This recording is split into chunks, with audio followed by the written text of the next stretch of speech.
3 final shapes.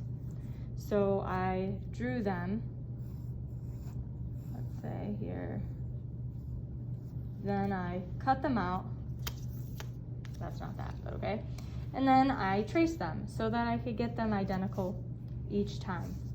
So these are going to be my secondaries. Same thing here, traced them, painted them, and then I'm going to cut them out.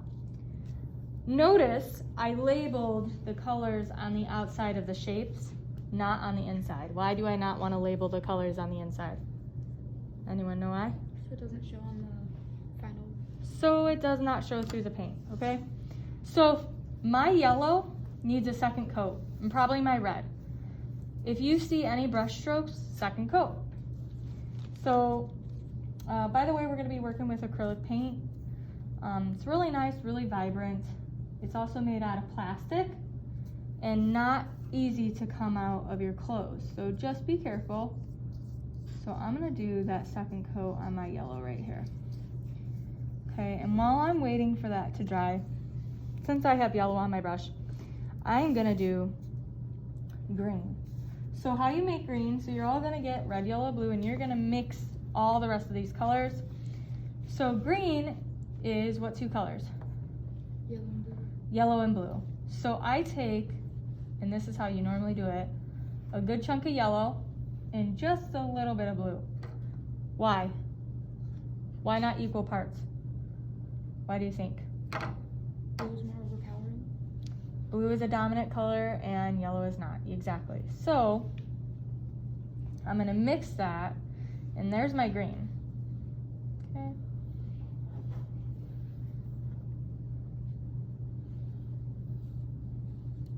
So green, and then I'm going to paint it.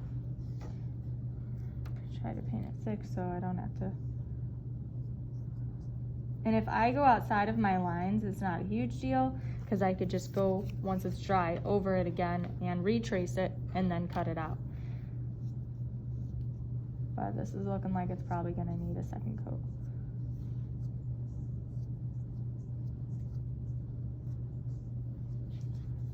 Okay, now, because I have green on my brush, I'm going to do blue-green.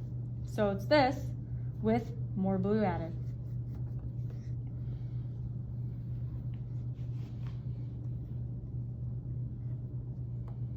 I should have actually done yellow-green first, but that's okay. So blue-green.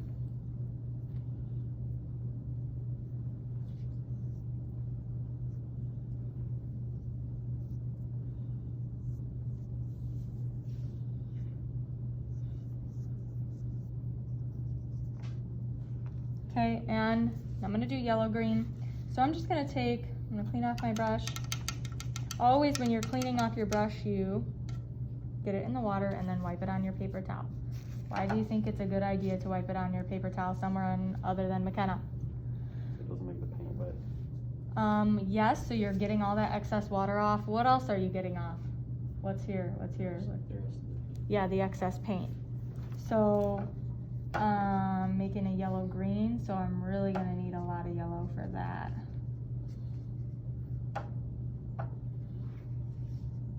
So what I usually do is, does it look like a yellow-green, is I compare it to that. Looks about the same, so I need even more yellow. You see how yellow is very much not a dominant color. So you definitely want it to look different than this, look different than this. So here we are with our yellow-green.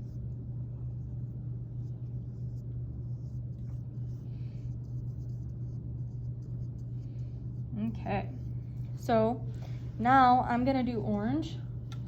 So do you think equal parts of red and yellow, or no? Or yellow to red? Yes. Just because, again, red's a dominant color, yellow is not. So I'm gonna take this much yellow and that much red.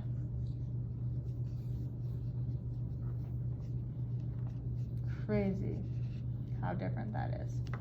Okay, orange, here we go.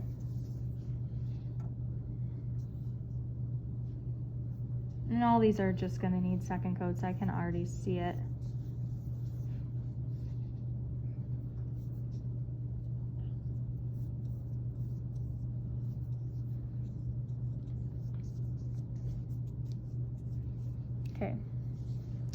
So since I'm working with orange right now, I'm gonna do a yellow orange, so adding more yellow.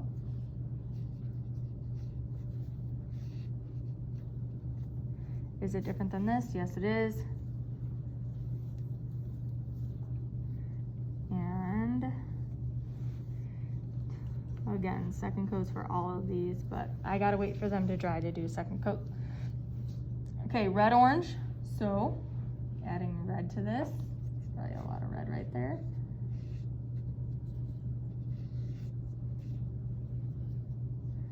A lot of red.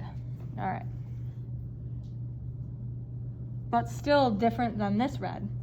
So that's what's really nice, is you can use that as a reference.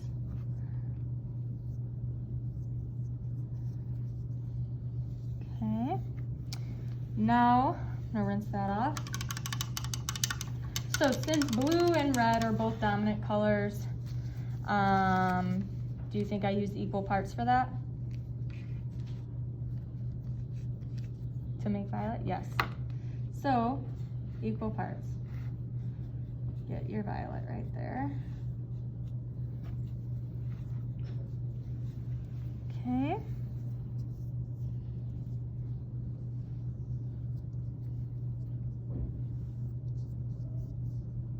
All right, so I'm gonna make a red violet. So that's red violet right here. So adding a bit more red.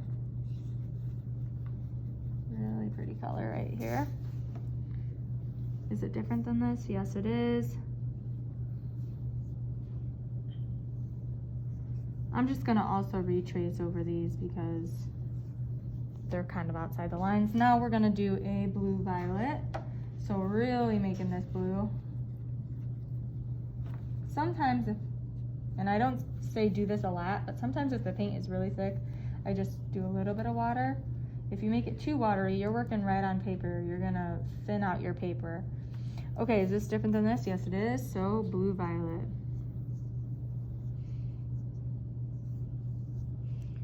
Okay. So, my finished example is right there. It's glued down and everything. It's just so you guys know. But I wanted to show you now what to do. So since my blue is dry, I'm gonna cut this. So always what I do is first just cut out that shape. That's all still drying.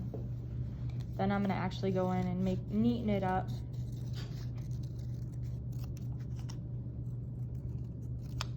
Okay.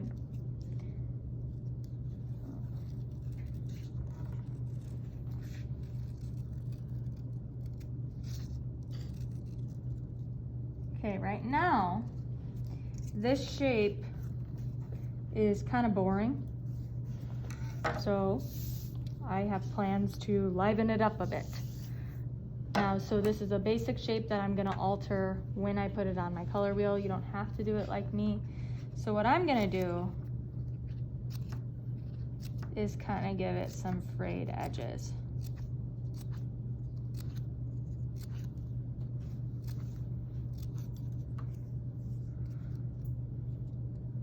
And I'm gonna do this with all my primary colors.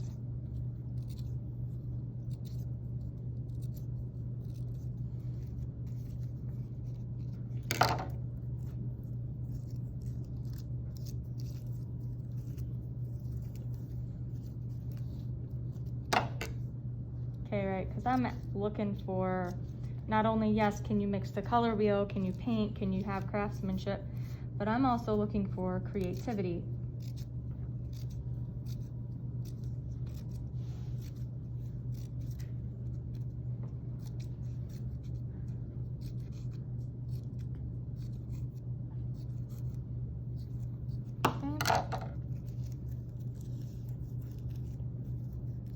So now what I would do is just glue down the center part and leave these up on my black paper.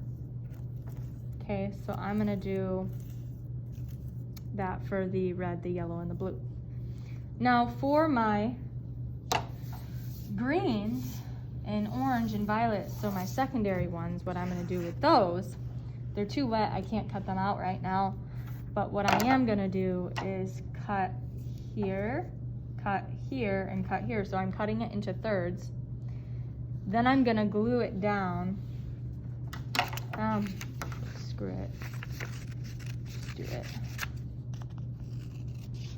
Not too wet to cut right now, but we'll see if this works out. And also it needs another coat of paint, but now again, you do not have to do it like this. I also have X-Acto knives for you if you wanted to get more precise with your cuts.